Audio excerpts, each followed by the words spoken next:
DJ ओम शंकर वर्षा खरभिंडा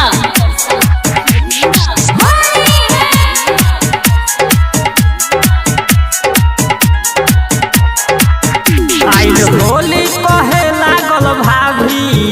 रोज रंगल चाहे हमरो नाभी रोज रंगल चाहे हमरो नाभी आइल होली कहे लागल भाभी रोज रंगल चाहे हमरो नाभी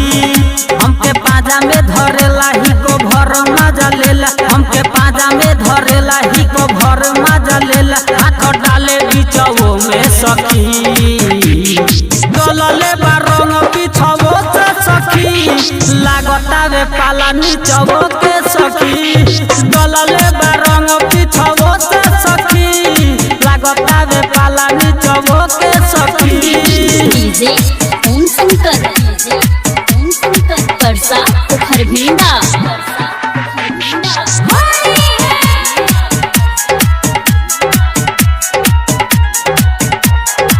लहंगा से गिरे कलर मोरा लाल हो लेके अबीर पोतले भर गाल हो लगे रहे ओकरा बड़ पिचकारी कहेला धके आज रंग में गाड़ी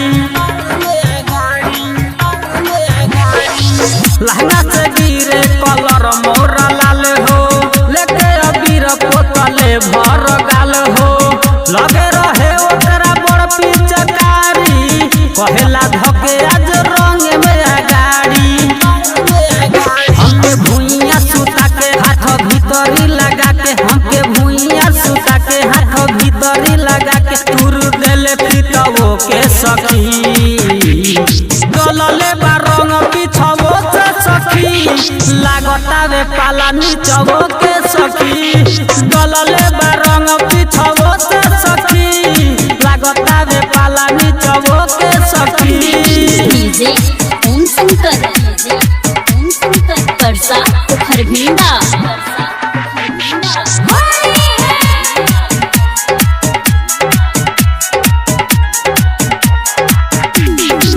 कमलेश का बाड़ी के बिगड़ गईल मन हो छोड़ले ना रंग दिहले पूरा यलंग हो साथ में रहले डीजे सोहराब हो दुनु जाना मिली नाच दिहले आज हो कमलेश का बाड़ी के बिगड़ गईल मन हो छोड़ले ना रंग दिहले पूरा यलंग हो साथ में रहले डीजे सोहराब हो दुनु जाना मिली नाच दिहले आज हो